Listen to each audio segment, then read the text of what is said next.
Buenas tardes.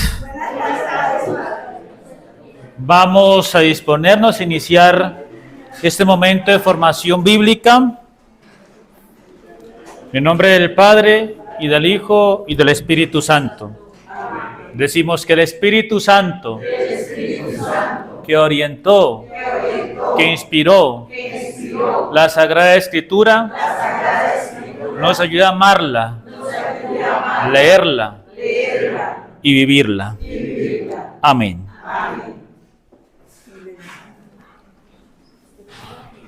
Bueno,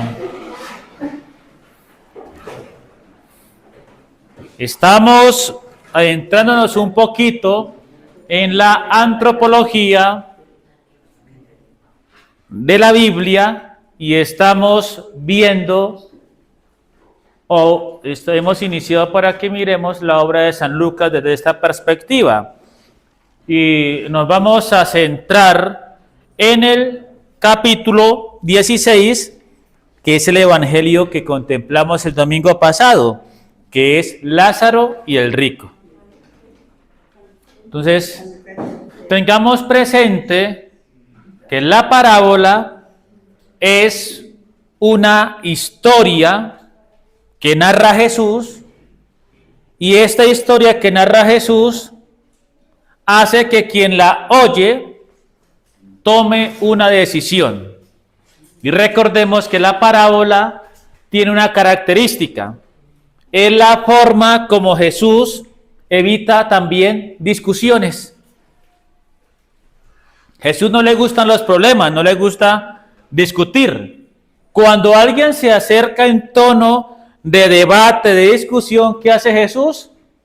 Narra una parábola. Recordemos, por ejemplo, el capítulo 10, que tenemos la parábola del samaritano misericordioso. ¿Y quién le quiere hacer como esa discusión a Jesús? Un escriba. Y Jesús no se pone en la categoría de la escriba: deme su concepto, le doy mi concepto, dígame lo que usted piensa. No, narra una parábola, que es una historia, con una característica: la parábola hace que quien la escucha se meta en la parábola y se sienta como parte de la parábola. Y entonces, cuando narra la parábola del samaritano misericordioso, hace que el escriba se meta en la parábola. Y cuando él le pregunta: bueno, usted que me escuchó, dígame, ¿quién de los tres se portó como prójimo? Y cuando el escriba se da cuenta, dice: le caí en el juego a Jesús. Digámoslo así, le caí en la trama de Jesús. ¿Y qué le toca decir al escriba? El samaritano. ¿Pero qué dice? El que practicó la misericordia. De manera que la parábola que hace envolvió al escriba, y el escriba, ¿qué piso esto? El escriba, ¿qué hace? Tiene que dar un punto de vista. Cuando vamos al capítulo 7, tenemos la parábola de los dos deudores. Acuérdense que en el capítulo 7 Jesús es invitado a una cena, luego llega una pecadora, y dice el Simón, el que lo invita: si este fuera profeta, sabría que es una pecadora. ¿Y qué hace Jesús? No se pone a debatirle, dice: oiga, escuche esta parábola. Mira que yo así marcaré, no soy nada. Escuchen esta parábola. ¿Y qué hace la parábola? En la parábola le dice: Simón, hay dos hombres que debían dinero. Uno debía mucho, otro debía poquito. Y él, la persona a la que se le debía, dice, lo perdona a los dos. Y le dice: ahora, Simón, de esas dos personas perdonadas, ¿cuál cree usted que va a amar más al que le perdonó la deuda? Dice: pues el que da más plata. Entonces, eso hace la parábola. Hagan de cuenta esto. Acá está la persona que quiere debatir a Jesús. La parábola que hace es una historia que le da vueltas. Y cuando menos piensa, el que está frente a Jesús está en el centro de la parábola, pero no lo sabe. Cuando Jesús, que es el que está contando la parábola, lanza la pregunta, dice, ah, carajo, estoy en la parábola. ¿Ven lo que hace la parábola? Es la forma como Jesús evita discutir y es la forma como Jesús le queda más fácil que sus adversarios se den cuenta del error, pero que sus discípulos aprendan. Bueno, vamos a ver un detalle que está ausente en la parábola del capítulo 16. Vamos al capítulo 12. Capítulo 12.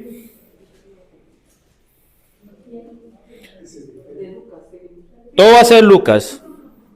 Capítulo 12, versículos 17 y 18. Pensaba, ¿qué voy a hacer? No tengo donde guardar mis cosechas.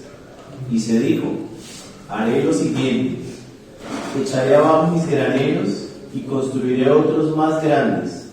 Allí montaré todo mi trigo, todas mis reservas. Es decir, aparece que este hombre piensa. 15, 17. Finalmente recapacitó y se dijo, ¿cuántos asalariados de mi padre tienen pan de sobra, mientras yo aquí me muero de hambre? El hombre piensa. 16:3. El administrador se dijo, ¿qué voy a hacer ahora que mi patrón me despide de mi empleo? Para trabajar la tierra no tengo fuerzas, y pedir limosna me da vergüenza. Ahí está, entonces tenemos que en esas tres parábolas aparece una categoría antropológica y es que el hombre está llamado a pensar. Bien o mal, estos piensan y siempre piensan referidos al futuro. Este piensa en vivir bien. No digo la palabra si no nos vetan. Este piensa en que si se va para la casa del padre, allá tendrá comida. Y este piensa que se quedó sin trabajo y piensa qué va a hacer en el futuro. El hombre rico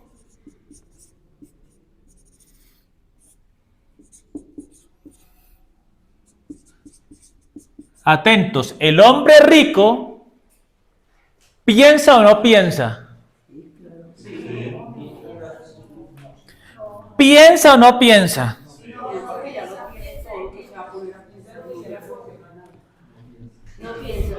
Si ustedes van al versículo 19, el rico no piensa. El rico cuando está vivo no piensa. El rico vivo no piensa. Entonces, recordemos otro principio que hablábamos alguna vez, y es que a partir de esto podemos decir una enseñanza, y es que San Lucas nos enseña que el hombre piensa y razona a partir de un órgano o de un principio de vida. Un órgano o un principio de vida. Por ejemplo, el del capítulo 12 piensa bajo un órgano o un principio. Bajo un principio. Y es vivir bien. Oh, que eso que era. El 15, 17 ¿se piensa bajo un principio o un órgano? Es el hijo pródigo. La barriga, el vientre. El 16:3. Un principio. Ustedes se han puesto a pensar qué pasaría si el hombre del capítulo 12 no se hubiera muerto. ¿Cómo viviría ese hombre? Muy bien. Pues hagan de cuenta que el hombre rico del capítulo 16 hubiese sido este. Así viviría este hombre rico. ¿Por qué? Porque recuerden que San Lucas es llamado el evangelista de la pobreza. Y entonces, en su momento, vamos a ver que San Lucas busca en todo cambiar paradigmas, ya vamos a ver eso. Pero entonces, a uno le llama mucho la atención, oiga, yo quisiera ser como ese hombre que tenía tanta plata. Ahora dice San Lucas, bueno, miremos qué pasaría si usted fuera como él. Capítulo 16. En el 12 tenemos un hombre que piensa vivir cómodamente. Piensa. En el 16 tenemos un hombre que vive cómodamente. ¿Y qué pasa con ese hombre? Se condena. Entonces, hasta estos dos textos, pareciera decirnos Lucas, la riqueza es mala. Y el que tiene dinero se condena. Pero aparece capítulo 19 de San Lucas, del 1 al 10. Y tenemos a Zaqueo. Zaqueo no se le llama el que reivindica al rico. Sí. ¿Por qué? Porque venimos de textos donde se nos dice la condena por la riqueza, la condena por la riqueza. Y acá que vemos un hombre que se desprende de la riqueza. Luego, a partir de esto aparece el término afesis, que tiene la connotación de soltar, de liberar, de romper. Es una connotación de cárcel. La afesis está orientada a liberar a aquel que está amarrado físicamente o está encarcelado. Es decir, esclavitud. Y si nos detallamos bien, vamos a darnos cuenta que estos tres personajes no están encarcelados, que estos tres personajes no están físicamente atados, pero que sí tienen necesitan ser liberados, porque ellos mismos, bajo sus principios, han creado una cárcel y se han creado una soga. ¿Cuál? La ambición al dinero. ¿Claros ahí? Sí, claro. Entonces, San Lucas con esta parábola nos quiere enseñar, decir, tenga presente, primero, piense en su futuro, porque estos dos personajes, bien o mal, pensaron en el futuro, pero este no pensó. ¿Dónde piensa en el futuro? Acá, después de la muerte, cuando ya todo es tarde. Cuando ya es tarde. Vamos ahora a ver por qué el rico resulta en el infierno. ¿Por qué será que este rico se condena? Tenía la confianza en la plata y por la indiferencia ante el pobre. Sí. Entonces, primero, vamos a ver que el rico se condena porque no es capaz de compartir, es egoísta, el egoísmo.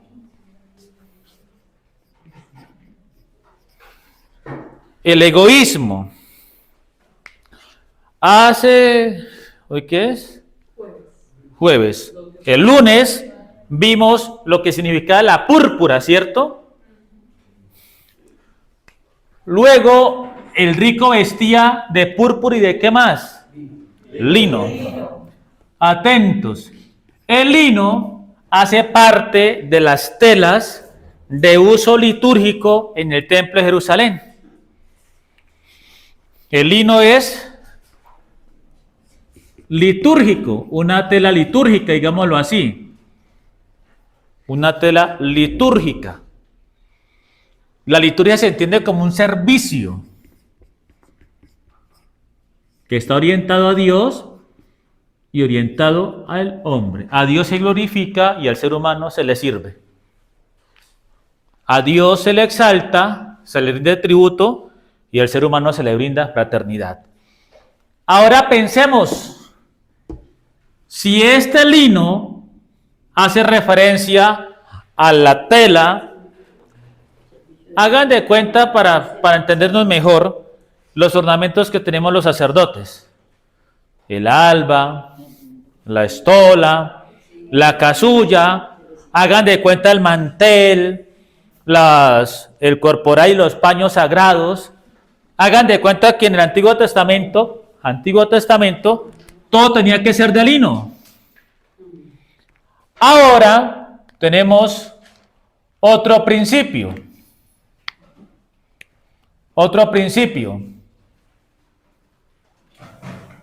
La liturgia del hombre rico, ¿a quién está orientada? A él mismo y sus amigos.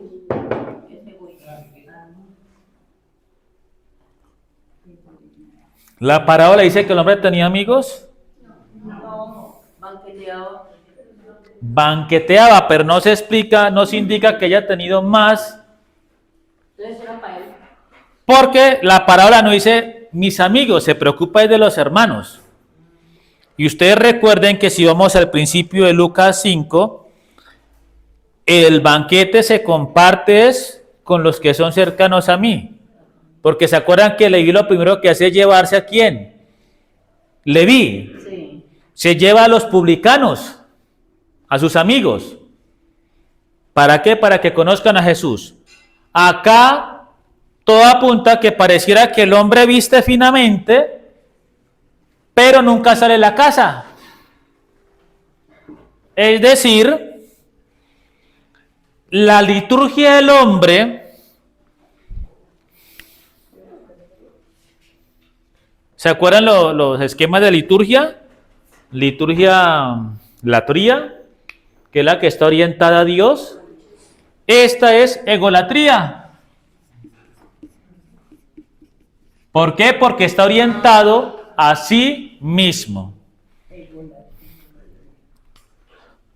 Hagan de cuenta, me compro la camisa más elegante, el pantalón más fino, los zapatos más costosos. Como soy pinta no tengo que ir a ningún centro estético y ya. Y me quedo en el cuarto todo el día. Y el otro día hago lo mismo. Estreno todos los días de la semana ropa fina, pero me la paso metido en el cuarto. Es decir, el hombre de la parábola vive para él mismo. Vive para él mismo. Y todo lo reduce a él mismo. Muestra de eso es que el lino lo reduce a él mismo.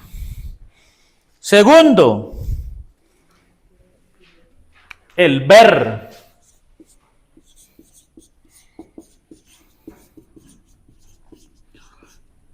Todo apunta, más o menos, la casa del rico tenía 2 niveles. Acá en la parte del segundo piso estaba el rico y aquí en la puerta estaba Lázaro. Todo apunta a que el rico sí conocía a Lázaro, ¿cierto? ¿Por qué decimos que el rico conocía a Lázaro? Tenía que pasar por el primer piso como quiera el segundo. Siempre estaba a la entrada de la casa. Estaba a la entrada. Porque cuando había muerto dijo, dile a Lázaro que venga. Ahí está el detalle. Ah, sí, claro. Dijimos que el rico llama a Lázaro por el nombre. No dice, dile a ese hombre. No, el rico cuando ve allá a Lázaro, lo tiene presente. Porque atentos, están en el reino del más allá, digámoslo así, cielo e infierno. Por tanto, podían estar con Abraham muchos. Pues resulta que el rico se da cuenta que el que está allá es Lázaro. Por tanto, sí lo tenía presente. Allá sí lo vio, aquí lo ignoró. A tal punto que sabía el nombre. Y recordemos que bíblicamente saber el nombre de alguien es conocer a esa persona, ser cercano. Es decir, el rico sí conocía a Lázaro, el rico sí sabía lo que le pasaba a Lázaro, pero nunca hizo nada por Lázaro. ¿Cuáles son los animales que caracterizan al rico? El caracol, el rico. Entonces veíamos que para sacar una medida buena, de una onza de púrpura, tocaba matar 100 caracoles. Por la baba que botaba el caracol salía el tinte púrpura. 1000. Sí. Para sacar una onza. Sí, 1000 caracoles. Entonces los cosechó más grandes. No, 1000. Eran 1000. Sí. Acá deben estar 1000. 1000. Eran 1000. Para sacar una onza. Entonces, esa tela valía mucho. De manera que el color púrpura siempre, digámoslo así, se caracteriza por lujo extremo. Por lujo extremo. Por eso, digámoslo así, el rico se viste de la baba del animal más costoso. Y Lázaro, baba de perro. ¿Por qué aparece el perro ahí?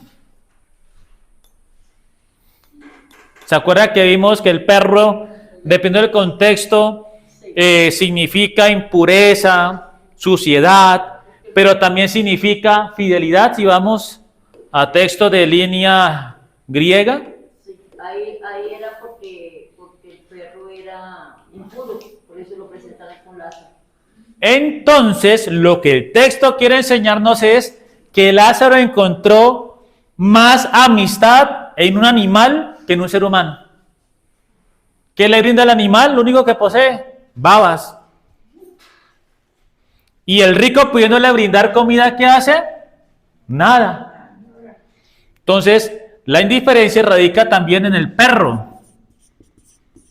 ¿Por qué? Porque dice, el perro, el animal un animal impuro para el judío, es el único animal con que cuenta Lázaro. ¿Claros? Bueno. Tercero. Bueno, atentos acá.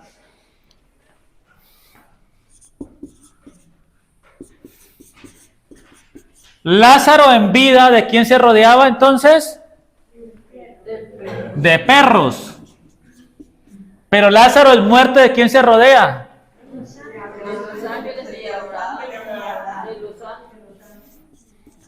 Ángeles y Abraham.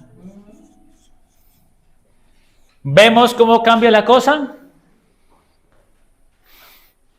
Lázaro vivo es el ser más despreciado, pero Lázaro muerto es el ser que encuentra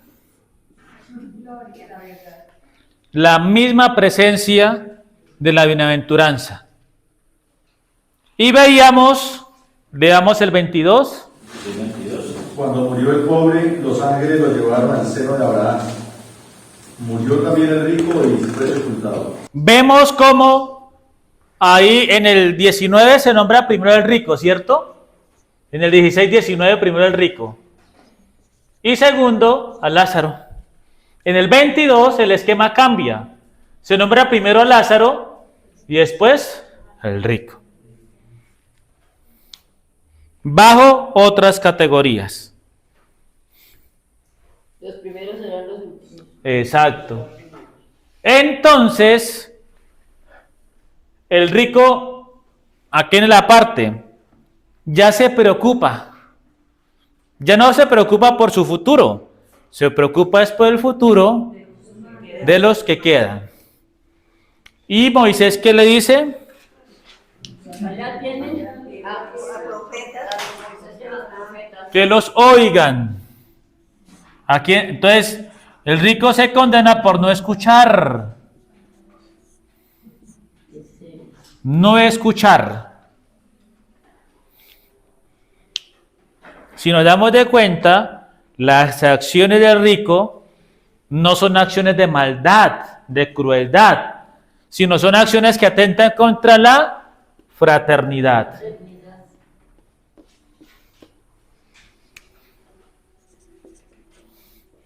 Entonces, tienen a Moisés y a los profetas que los escuchen. ¿Y quién dice esa palabra? Vale, entonces se puede decir que pronto el rico se condena no porque era malo. Exacto. La omisión y no pudiendo hacer algo, no hizo nada. Por no amar. Y atentos, ¿quién es el que le dice al rico que tienen a Moisés y a los profetas? ¿Y Abraham, que es el padre de qué? de la fe. ¿Y por qué aparecerá Abraham ahí? El otro tenía la fe puesta en la riqueza, sino en Dios, y cambio Abraham siempre esperó en Dios, siempre tuvo esperanza contra toda esperanza. Porque Abraham tuvo que confiar en Dios sin tener a Moisés y a los profetas. Abraham tuvo que aprender a conocer a Dios a partir de la revelación de Dios y a partir de la comprensión de la presencia de Dios en las personas que están junto a él. Es decir, Abraham le dice, acá San Lucas dice, oiga, Abraham nos enseña la importancia de aprender a leer el ambiente en que estamos. En pocas palabras dice, si Abraham, que no tenía ni a Moisés ni a los profetas, se convierte en el padre de la fe, nosotros tenemos a Moisés, a los profetas, al Nuevo Testamento. Es decir, tenemos todo para salvarnos. Pero no escuchamos. Tenemos todo para salvarnos. Luego, aparece que acá es donde está la preocupación del hombre rico. Mis hermanos. Entonces aquí encontramos algo que se conoce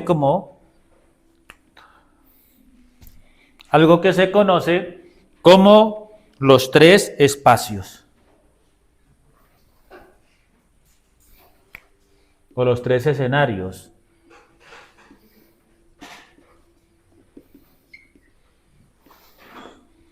Primero, segundo, tercero. El primer espacio es el espacio físico, que es la casa del rico. ¿Y cómo es la casa del rico? Exacto, palacio, lujo, fiesta, comida por montones. Ese es el espacio físico. Luego aparecen los valores del espacio físico. Atentos porque Lázaro quería comer de lo que quede en la mesa del rico, ¿no?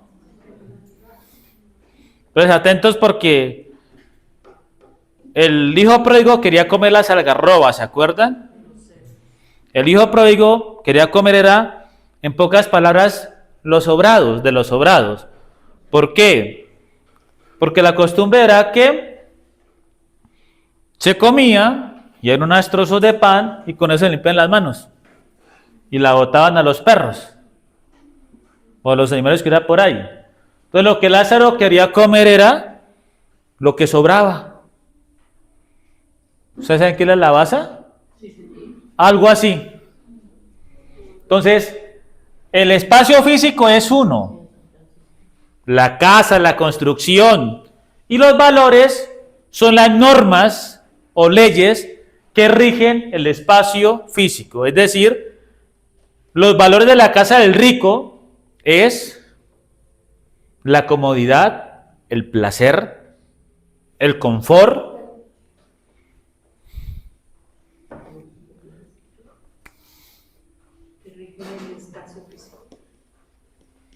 Y aparece el tercer lugar o el tercer escenario, que es el reino de Dios.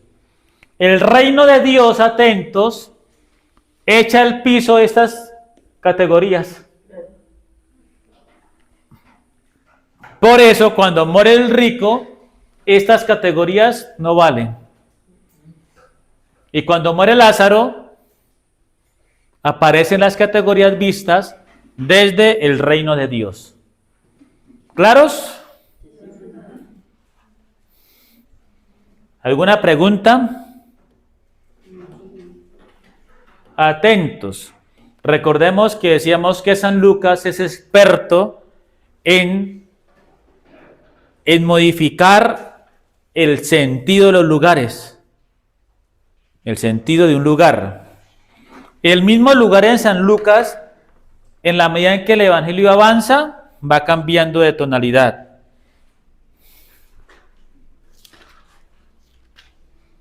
Un ejemplo, Jerusalén. Si vamos a los capítulos de la infancia, Jerusalén y el templo son lugares donde Jesús vive la presencia de Dios, ¿cierto? ¿Dónde anuncia el ángel de Dios que van a ser Juan Bautista? En el templo. ¿Dónde se entona el Benedictus? En el templo. ¿Dónde aparece el cántico de, Ana y Simeón? En el templo. El Magnífica está en Ain Karim. Aparece en el templo. ¿Dónde se queda Jesús y dice, esta es la casa de mi Padre? Pues en el templo. Hasta ahí el templo es, y Jerusalén es la ciudad sagrada. Luego cuando nosotros vamos a los capítulos del camino a Jerusalén, vamos, por decir algo, 13:33. Mejor dicho, el capítulo 13 del 31 al 35 resalta a Jerusalén como la que mata, como la que destruye. Es decir, comenzamos con una Jerusalén que es signo, y un templo que es signo de vida, de santidad. Luego pasamos a una Jerusalén que es signo de muerte, de peligro, a tal punto que pareciera que Jerusalén se atreve a amenazar a Cristo. ¿Cierto? Pero, si vamos al 19, Jerusalén aparece con otro tono, del 19:41 al 44. ¿Por qué? Porque Jesucristo, al llegar a Jerusalén, no la ve como la que amenaza, no la ve como un peligro, no la ve con la santidad con que él la vio en la infancia de él, sino que la mira con tristeza y con lástima. ¿Vemos? Porque ¿qué hace ese capítulo? Ese lamento donde Cristo dice, ay Jerusalén, si supiera a quién vino usted. Entonces es un lamento. Vemos cómo la misma Jerusalén va cambiando. Santidad al comienzo, amenazante y peligrosa, y luego hay que tener lástima a esta pobre miserable.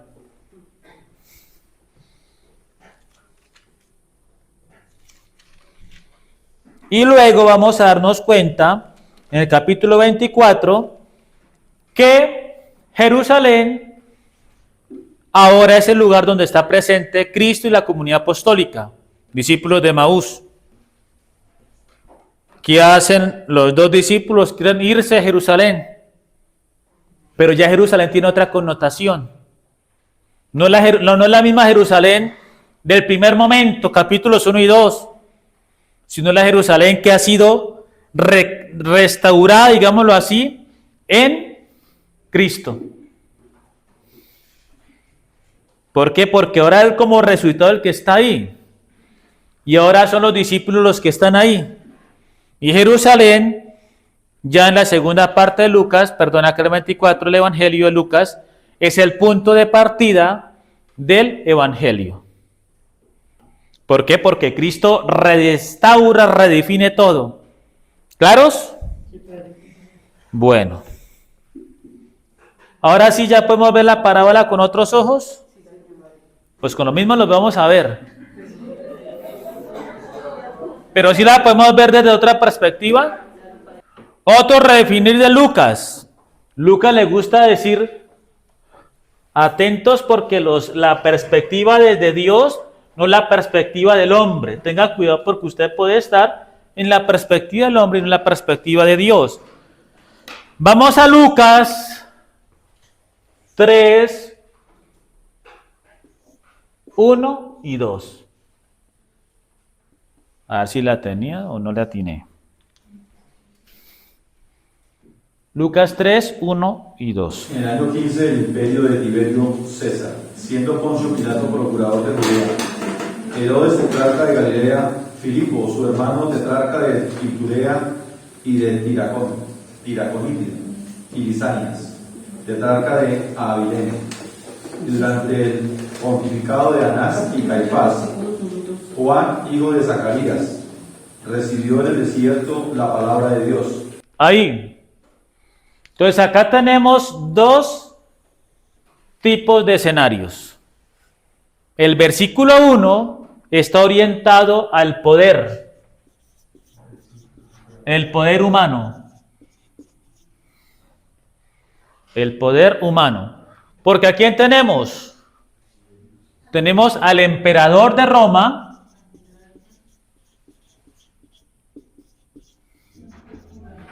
que es el que manda. Tenemos a los gobernantes de Palestina. Tenemos al que manda en Galilea, en Samaria, en Judea. Y por último tenemos a las autoridades religiosas. Es decir, en este versículo 1 podríamos decir, está la crema nata del poder político religioso. Acá tenemos palacios, templos, el templo de Jerusalén. Es decir, acá se ubica la clase alta de la sociedad del Nuevo Testamento. ¿Y qué dice el versículo 2? Y durante el pontificado de Anás y Caifás, Juan, hijo de Zacarías, recibió en el desierto la palabra de Dios. Entonces tenemos por acá el desierto. Es decir, la presencia de Dios no está acá, sino ¿a dónde? Desierto. Y el desierto era mirado como un lugar carente de valor. Porque ¿qué hay en un desierto? Nada. Arena, animales peligrosos. Pero ¿dónde se revela la palabra de Dios? En el desierto. Es decir, la palabra de Dios se revela en espacios donde el ser humano menos piensa. En el desierto. Por eso cuando vamos a San Mateo, recordemos que los magos de Oriente llegan al palacio de Herodes. Dice, el rey de los judíos nació, por tanto tiene que estar en el palacio. ¿Y dónde está? En Belén. ¿Por qué? Porque los evangelios nos enseñan que las categorías de Dios son distintas a las categorías del hombre. nosotros bajo qué categoría estamos viviendo y pensando, ¿la del hombre o la de Dios? ¿Vemos? Para la misión, ¿quién es la patrona de las misiones en el mes de octubre? Santa Teresita de Jesús y Santa Laura Montoya, para los colombianos. ¿Por qué la patrona de las misiones es una persona que, la patrona clásica es una persona que nunca salió a hacer misión? Porque oraba por la misión, su vida, la obsesión. Porque manejamos la categoría discipular femenina de San Lucas. En San Lucas, Jesucristo nunca le dice a una mujer, deje su casa, deje su familia. No. ¿A quién se le hace la invitación?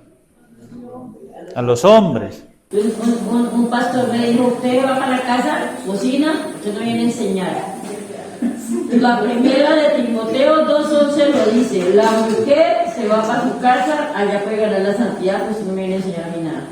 De una cosita bíblica y todo. Sí, Ese texto es importante. sí, padre. Primera de Timoteo 2:11. Para que vean cómo interpretan de otra forma los textos. Los descontextualizan. Claro. ¿Se quedó Willington? Y se quedó muy lindo con el pastor. Como 2 horas. No sé cómo lo. Entonces miren, San Lucas dice, acá hay un lugar. Y por acá hay otros lugares.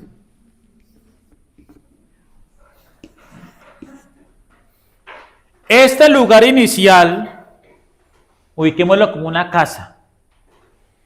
Entonces, dos formas de vivir el discipulado del hombre.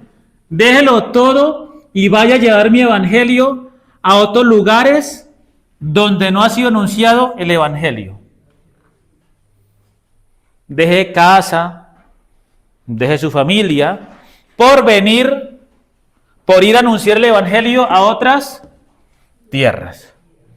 Pero, ¿ustedes acuerdan de esas famosas estrategias que utilizaban antes los bandidos, que era, montaban un falso atentado en un lugar y todos iban para allá?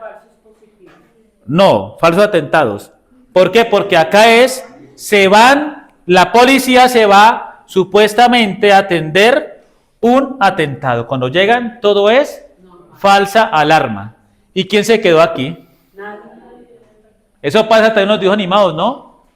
Entonces Jesucristo dice, listo, los hombres se me van a predicar afuera, pero cuidado, porque ¿quién se queda aquí? Y entonces aparece que la mujer tiene un discipulado aquí. María Santísima.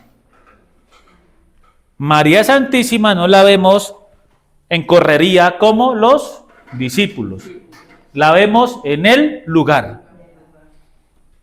Y aparece por allá, es que no me acuerdo si el término es cimbalo, que significa, y María guardaba todo en su corazón. Y hace referencia que María veía todo lo que pasaba, pero entre tanta cosa que pasaba, ella sabía que era lo más importante. Y lo guardaba todo en su corazón. Mientras que si nos fijamos en los que están por fuera, acuérdense en los textos de los relatos de la pasión. Luchan por el poder, luchan por los primeros puestos, luchan por quién es el más importante, cosa que no pasa aquí. ¿Por qué? Porque ella guarda todo en su corazón. Y luego cuando vamos a Lucas 24, vamos a darnos cuenta que en la medida en que el ángel les va hablando a las mujeres de que Cristo está resucitado, ellas van recordando. Cosa que a veces se les olvida a los caballeros. Entonces, por esa categoría podemos leer por qué la patrona de las misiones es una mujer que siempre estuvo ahí. Porque el hombre impregna nuevos espacios de Cristo, la mujer es la que se encarga de custodiar los lugares donde ya estudia el Evangelio para que se quede ahí el Evangelio. Algunos dicen que esa estrategia la emplea San Lucas del pensamiento romano, con las legiones. ¿Qué hacían los legionarios? Vaya y conquista territorios. Pero necesito que se me quede un grupo aquí para que asegure que este bastión no lleguen otros y me lo quiten. Entonces vemos como otra perspectiva de misión. Y no es porque les toque, como le dijeron por ahí a doña Esther. Bueno, nos encomendamos a la Virgen María. Dios te salve María, llena eres de gracia, el Señor es contigo. Bendita eres entre todas las mujeres y bendito es el fruto de tu vientre Jesús. Santa María, Madre de Dios, ruega por nosotros pecadores, ahora y en la hora de nuestra muerte. Amén.